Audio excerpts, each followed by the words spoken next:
Thank you for staying with us. You're watching the Big Picture Business Program, and we continue with more views from Anil Vijay Singh.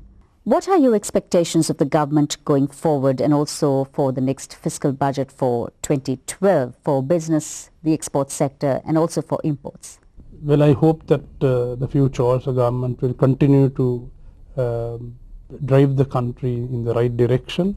There should be greater interaction between the private sector and the public sector, and with better teamwork and good coordination with a proper master plan for the development of the country and with a clear action plan to achieve that master plan.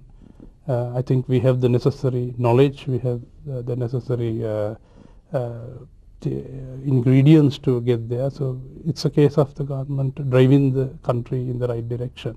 LMD's monthly poll of business people, which is commissioned out to the Nielsen company, continues to suggest that working people are still concerned about two things: inflation and the interest rates. Of course, despite the official picture painted by statistics of low regimes. How would you explain this sentiment? Unfortunately, cost of living, of course, has increased rapidly, and this everybody feels. And unfortunately, income has not grown in the same level, in the same proportion. And on the other hand, interest rates coming down. Those who have invested their monies will naturally get a lower income right now. So on the other hand, interest rates coming down will help businesses to drive their companies forward, and that in turn, in the longer term, should help improve the income to their employees. But yes, in the shorter term especially, there is a massive impact on employees because their income is limited and cost of living is rising rapidly. What do you think needs to be done to change the minds of those 6 out of 10 business people to make them a little more optimistic? Very limited things can be done in the current situation, but probably with greater support from the government to drive the country forward, and with the private sector performing well, the salaries and sort of income levels of private sector employees will keep rising. There definitely is a growth over the last 2 to 3 years.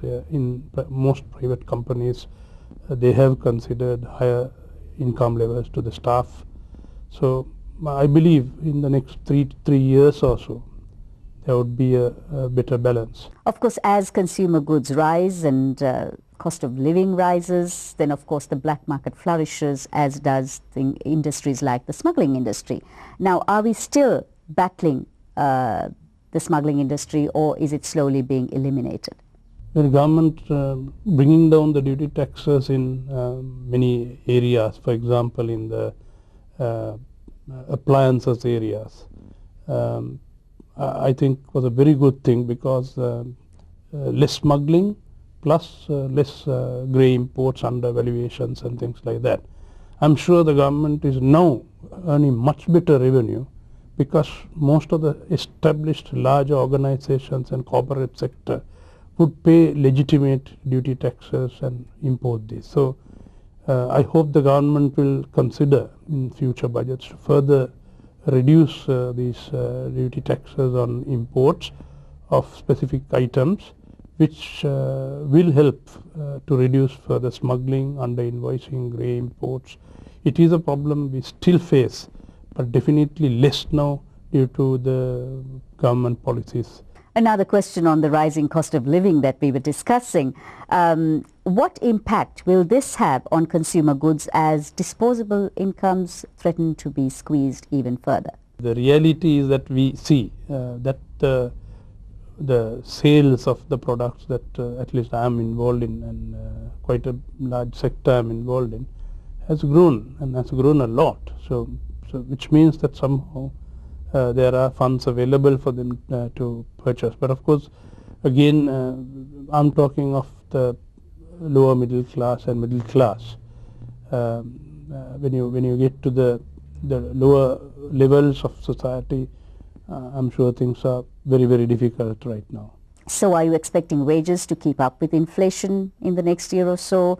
Can we expect this to counter the negative effects of higher inflation? As I explained to you earlier, wages have increased. however not in the same proportion, and therefore especially in the lower levels they'll find it very, very difficult. So in the next 3 years I hope that the government policies will further support the private sector development and also infrastructure development, which will in turn support the drive the private sector. Currently private sector is driving the country's economy, and this will help to eventually increase wages. In the let's say the executive and above category, there's quite a bit of demand and supply already taking place. So as a result, wages have increased in that area, in the middle management area especially. But in the lower levels, for wages to increase, further government support is required. Sri Lanka is never far from being impacted by external pressures, but do you expect the slow but steady revival of the economy to continue despite all these external pressures? Well, the global situation is definitely not very good right now, as you know, with tsunami in Japan and the resultant impact with radiation issues and all that. And on the other hand, we see the Middle Eastern issues which are now increasing by the day.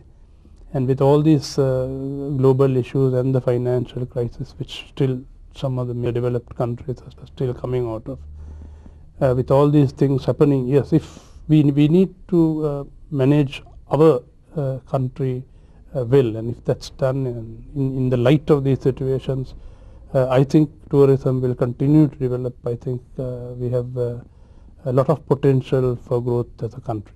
And that concludes our interview with Anil Vijayasinghe. It's time now for a quick break for some messages from our sponsors. When we come back, we tune in to the Managing Director of the Nielsen Company Lanka, Shaheen Khadr, to find out what factors are behind the fillip in the LMD Nielsen Business Confidence Index. Stay with us.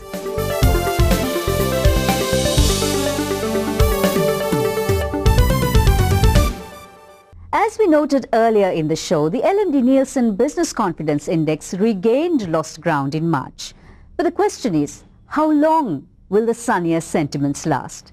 Anushan Selvaraja got in touch with the Nielsen Company Lanka to shed more light on the BCI's movement. Welcome to the Voice of Business. This week on the show with me, I have the Managing Director of the Nielsen Company, Shaheen Khadr, for his views on business confidence in Sri Lanka. Now, Shaheen, the BCI regained some lost ground, but you have said in this month's issue of LMD that its level is below what it was for most of last year. What issues are there at this time, and what sensitivities come into play? Sure. In 2010, the BCI was at a heady level. It was very high compared to the previous few years, obviously due to the positive expectations that the business sector had as a result of the ending of the war. I think companies also in 2010 showed very outstanding financial performances. So possibly expectations are that in 2011 that momentum may not be sustainable. That's probably one reason.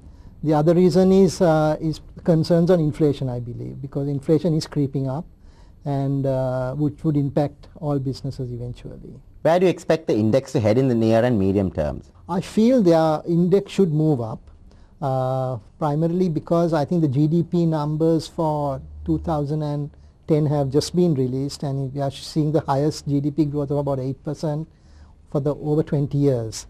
And this, I think, should have a positive impact on business confidence. However, it also depends on the extent to which inflation is controlled.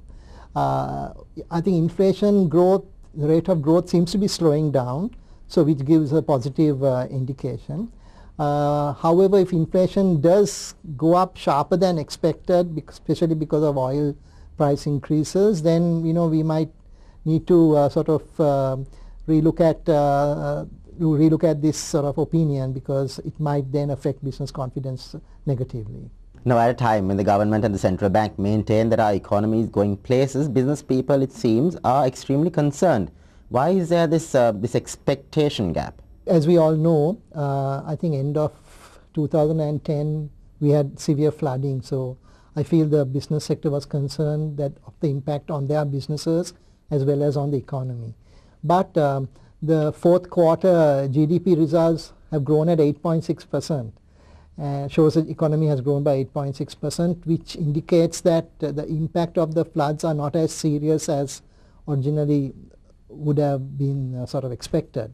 And therefore, I believe that things should be, I think the sectors should feel more positive about the economy going forward. As for burning issues, taxes and inflation continue to be cited by executives as being of concern, despite the fact that on both counts we are apparently enjoying low rates or regimes. Why is there this apparent disparity between perceptions and the official data? I think with regard to taxes, as we all know, the budget did announce that there was going to be substantial tax advantages to individuals and corporates. However, I think the exact numbers, the exact benefits, what's the percentage that companies would pay for a certain amount of profit and so on, have not been released by the Indian Revenue Department to the private sector even now.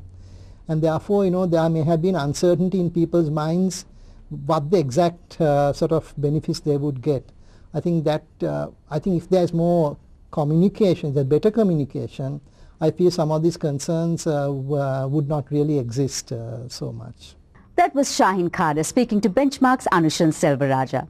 Thank you for watching our show. And here's wishing you peace, prosperity and good times for the upcoming holiday season and beyond. We'll see you again next week.